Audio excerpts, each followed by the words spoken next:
अगं आई, मी सँडल काढायलाच विसरले. एक काम कर, आपण ज्या काकांकडून प्रसाद घेतो ना त्या काकांकडे चप्पल ठेवून ये. जा.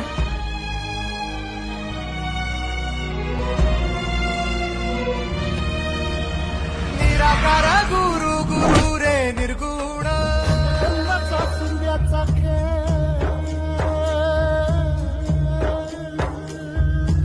स्वामींची कृपा होती म्हणून तुला काय नाही झालं. चल आपण स्वामींच्या चरणावरती डोकं ठेवूया. स्वामी, तुमची कृपा होती म्हणून माझ्याकडून अपघात व्हायचा टळला. निराकार गुरु गुरु रे निर्गुण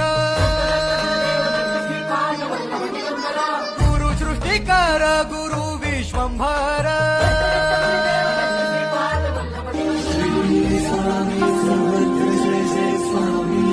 देवराज सेव्यमान पावना येऊ नकोस, मी तुझ्या पाठी.